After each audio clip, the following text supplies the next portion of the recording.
Charlotte, how old are you? I'm 86. Have you mostly always lived in Minneapolis? Yes, I was born here. How was your childhood? It wasn't a peaceful and a good childhood. My father was a gambler. He was abusive to my mother, and as far as taking care of a family, I've never known my father to have a job. He had a drinking problem? And yes, my father was an alcoholic. And how was your mother? My mother was sick most of the time and lonely. We didn't really talk much as a brother and sister. And you had two brothers?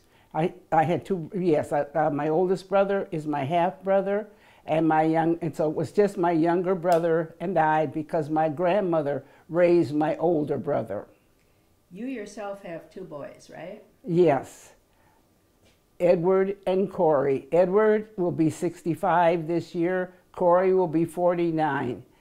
Edward's husband, who is David Weller, is running for city council in the 10th district, and Corey has 5 children who's getting them ready to go to college. Yeah.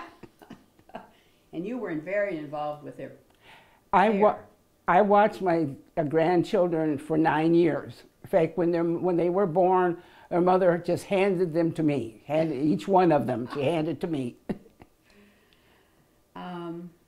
When you were growing up, did either of your parents go to church? No. What was your first experience with religion? When I was 10 years old, I lived off of Franklin Avenue near Franklin and Cedar, and the only time that we really had anything to do with a church was at Easter time. My brother and I would go to Bethesda Baptist Church for Easter baskets. We'd get the baskets and then leave. So that was the extent of my being active in any religion. And then you said something in the summer of 1945. In 1945, there was a house that sat off of Franklin Avenue, and I don't really know what these ladies did as far as the community, but every day they prepared a lunch and the children in the neighborhood could go to it. The main thing that I remember about that was, of course, the food, but there was a prayer that we said every day right at 12 o'clock, and I started calling it my Mary's prayer, but I believe it was the Angelus. Your mom died in May 1946.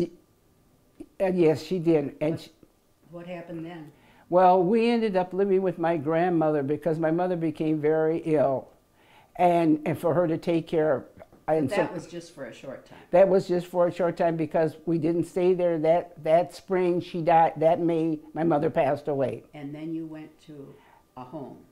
Well, I've always wondered about when just before my mother died, my father told me that my mother had asked if she should die, because I believe she knew that because she was so ill, that we'd be raised Catholic.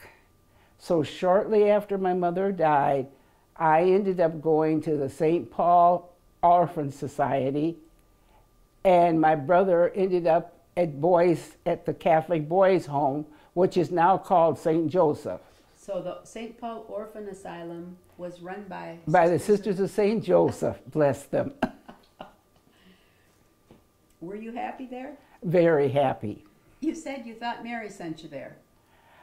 I believe that Mary was my destiny, because everything that's happened in my life, as far as religion and being aware and wanting to be a part of something, all happened out of just me going to lunch and saying that one prayer that I really didn't even remember. I just remember that we said the prayer. So that's why I believe she's been my destiny for many years. So you went to the home when you were 12. How long were you there? 3 years. I left when I was 15. Were you happy there? I was very happy there. Why? Well, the nuns, I think as I was growing up, I've always felt that nobody really cared about me. The nuns cared about me, and I felt comfortable and I felt loved. And you made good friends. Oh, I have, yes, particularly 6 friends. And of the 6, my closest is a young lady named Connie Helfkin. Connie was 13 when I met her, and I was 12. And we've been friends ever since. In fact, she died 3 years ago. She was at the Catholic Elder Care when she passed away. But our friendship lasted that long. And you were baptized and received First Communion and Confirmation at the home? At the girls' home, yes. What happens at age 15? Well, the way the home is run, that when the girls turned 15, you left. And you left to go live with a family. The family had to be Catholic. And your job pretty much was watching the children. And in my case, they found homes for everyone. But with me being the only black girl in the orphanage, and they couldn't find a black Catholic family.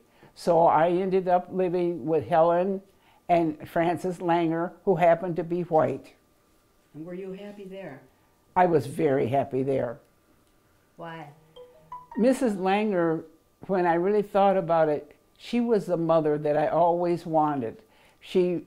When you're a teenager, I think anybody that has teens know how communication, and Mrs. Langer talked with me, she listened to my dreams, she taught me how to sew, and I guess bottom line, she cared about me. She never treated me like you're just here to watch my 5 children. And you stayed with them even for a little while in Wisconsin until you were 18? Yes.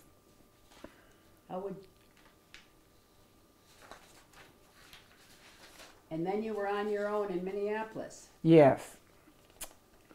And you kept going to churches?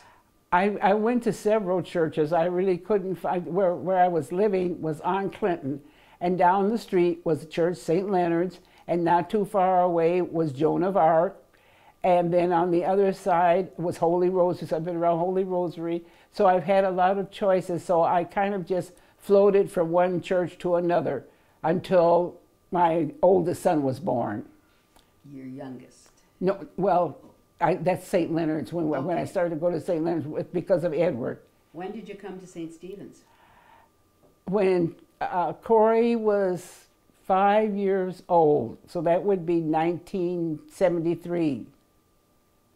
And why'd you come? Well, when at age 37, when I found out I was expecting a child, I kind of panicked, and I didn't know really what I was going to do. But as far as religion was concerned, I wanted him to have something that took me a long time to meet people who really loved me, and I wanted him to find that. And I really lived in Incarnation's parish, but I didn't exactly care for Incarnation, so I ended up going over to St. Stephen's. And you got really attached there, and he went to school there. He went to school at St. Stephen's from 1st grade to 6th grade. And you tell me he had Sister Jackie, who rode a motorcycle as a teacher. Mary, I think it was Mary Peterson. Yes. And then he had Trudy for 5th and 6th grade. Yes, he did. And Trudy, she was more than just a teacher to him, because she happened to coach the boys' basketball team. So she was never really his teacher, she was his coach.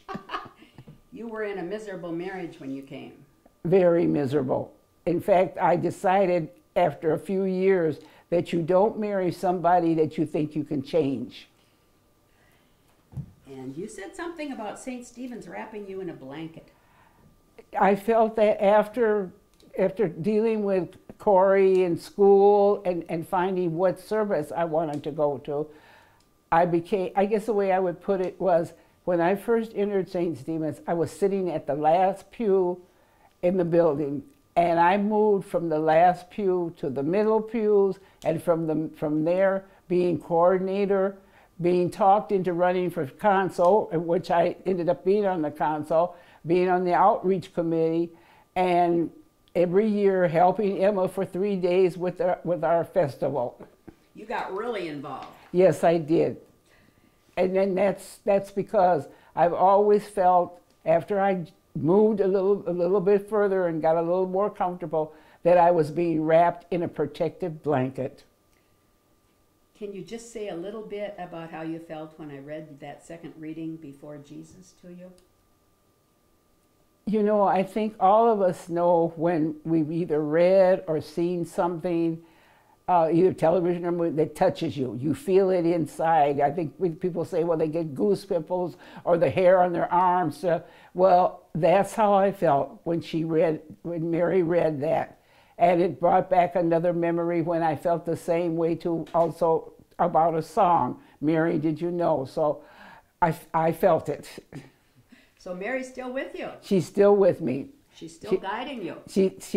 In fact, I didn't realize, I think when you talk about church, we do the things that we consider just habit.